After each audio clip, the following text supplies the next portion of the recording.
Hello दोस्तों, welcome to my YouTube channel and today I would like to discuss about distribution of good and charity for sample and advertisement के बारे में बातचीत करेंगे। देखिए दोस्तों, ये भी एक जर्नल का बहुत ही इम्पोर्टेंट टॉपिक है और जैसे कि कंपनी में ऐसा रिकॉर्ड सब भी होता है, तो इस टाइप का रिकॉर्ड सबको कैसे रखें। देखिए दोस्तों, सबसे पहली बात यह है कि कंपनी जो होता है उसमें बहुत सारा एक्टिविटीज़ सब होता है। बहुत सारा एक्टिविटीज़ में distribution of goods charity for sample and advertisement भी एक इम्पोर्टेंट पार्ट है। जैसे कि देखिए, कोई भी चैरिटी दान दे देता है, वो क्यों देता है कंपनी? क्योंकि उसका गुडविल जो रहे पब्लिक के सामने में बहुत अच्छे गुडविल रहे, इसलिए उसको दान देना पड़ता है। और एडवर्टीजमेंट के बारे में बात करें तो एडवर्टीजमेंट का अर्थ ये होता है कि कोई भी कंपनी, मैन्युफैक्चर कंपनी है, वो एक प्रोडक्ट मैन्युफैक्चर किया। अब वो प्रोडक्ट अननोन है कस्टमर के लिए, तो वो प्रोडक्ट को एडवर्टाइज करेगा, यानी कि उसका फीचर सब क्या है, उसका यूज कैसे करे, वो कैसे एक नीड हो जाए कस्टमर के लिए, तो इस सब के लिए क्या करता है, एडवर्टीजमेंट करता है। तो उस सब में एडवर्टीजमेंट भी एक हिसाब में पैसे खर्च ही होता है, और चैरिटी में तो पैसा दान देता है तो वो भी एक खर्च ही होता है। तो इस तरीके का रिकॉर्ड को कैसे जर्नल में रिकॉर्ड करें, तो देखिए दोस्तों, यहाँ पर 2 क्वेश्चन है। Good costing RS 5000 given as charity, उसके बाद सेकंड में है गुड कॉस्टिंग RS 3000 डिस्ट्रीब्यूट हुए तो फ्री सैंपल। अब देखिए, ये दोनों का जर्नल एंट्री कैसे बनाएं। तो फर्स्ट में है charity account DR to purchase account. इसका होता है क्योंकि चैरिटी में दान देने पर वो क्या होता है, हमारे कंपनी के लिए खर्च होता है, तो खर्च को हम क्या करते हैं, डेबिट में लिखते हैं, ये रूल्स के अनुसार से। तो इसको हम क्या करें, डेबिट में लिख सकते हैं, charity account DR to purchase account 5000। उसके बाद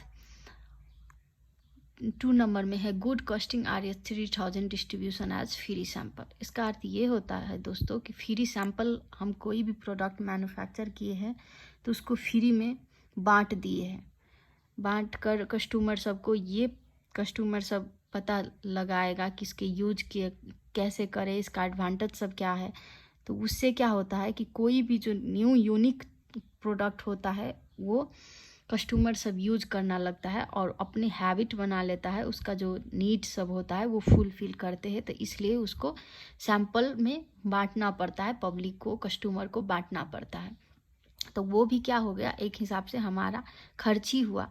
तो इसलिए advertisement account DR to purchase account, क्योंकि हमको प्रोडक्ट बनाने के लिए, मैन्युफैक्चर करने के लिए हम तो रॉ मटेरियल खरीदे रहते हैं, तो वो तो हम परचेज किए रहते हैं ना। तो इसलिए यहाँ पर ये वाला जो जर्नल है, इसमें ये 2 जर्नल है, इसमें ही परचेज अकाउंट दोनों में क्या होता है, क्रेडिट होता है, परचेज अकाउंट क्रेडिट होता है, क्योंकि यहाँ पर एडवर्टीजमेंट भी हमारा खर्च ही है। तो जो ये खर्च है, तो इसलिए advertisement account to purchase account होगा, क्योंकि हमने सामान परचेज किए थे तब ना एडवर्टीजमेंट कर रहे हैं, इसलिए।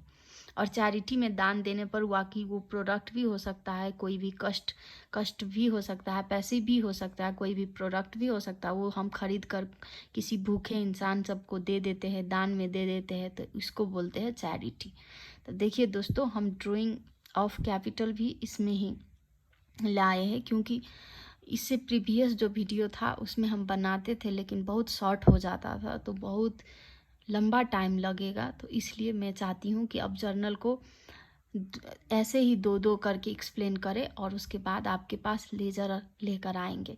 तो चलिए दोस्तों, इसमें क्या बोलते हैं, 6 नंबर में mister Joshi withdraw good costing RS 2000 for his private use के लिए। अब देखिए, ये उसका कंपनी है, मिस्टर जोशी का कोई भी सप्लायर का कंपनी है। उसने क्या किया, गुड कॉस्टिंग यूज 2000 का अपने प्राइवेट यूज के लिए लिया। तो उसका जर्नल कैसे बनेगा, उसका खुद का कंपनी है और उसने खुद का यूज के लिए यूज किए हैं, तो उसका कैसे जर्नल रिकॉर्ड रखे। उसके बाद Joshi withdraw cash RS 5000 his personal use. अब उसने कैश लिया, ऊपर में गुड लिया था, अब कैश लिया, तो उसका रिकॉर्ड कैसे रखे। तो सबसे पहले जर्नल में रिकॉर्ड रखने के लिए आपको पहले भी मैंने बोल दिया, डेबिट ले लीजिए, डेबिट का कॉलम बना लीजिए, पार्टिकुलर बना लीजिए, LF बना लीजिए, डेब्टर्स बना लीजिए, क्रेडिटर्स का कॉलम बना लीजिए। अब देखिए यहाँ पर होगा drawing account DR2 purchase account, उसके बाद होगा drawing account DR2 cash account. अब सामान क्या ले रहा है, तो इसलिए यहाँ ड्रॉइंग अकाउंट DR2 परचेज, यानी कि गुड्स ले रहा है तो उसका होगा drawing account DR2 purchase account, और कैश ले रहा है तो drawing account DR2 cash account होगा।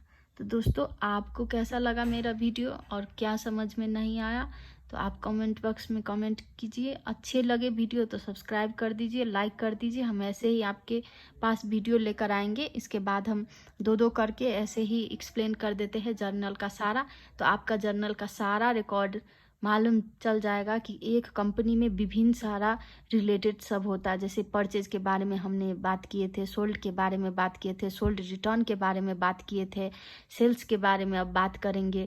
तो ऐसे करके कंपनी का जितना सारा ट्रांजेक्शन सब होता है ना, एक बेसिक ट्रांजेक्शन सब होता है ये रिलेटेड का, वो सब का मैंने जर्नल सिखा दूंगी। और आपको आप देख सकते हो कि कंटिन्यू 6 नंबर तक हम सिखाते आ रहे हैं। तो आपको अब पता चल जाए होगा कि इस तरीके से रिकॉर्ड रखता है। और ये रिकॉर्ड रखने के बाद जब हमको सारा रिकॉर्ड रखना आ जाएगा कि किसको डेबिट में और किसको क्रेडिट में रखे, रिकॉर्ड आ जाएगा, तो उसके बाद हम लेजर बनाएंगे।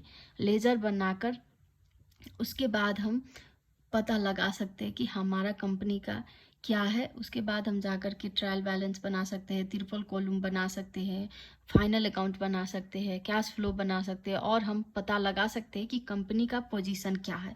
तो अभी तो शुरुआत है दोस्त, बनते रहिए। हमारा यूट्यूब चैनल को सब्सक्राइब कर दीजिए, लाइक कर दीजिए। Thank you for watching video and support me.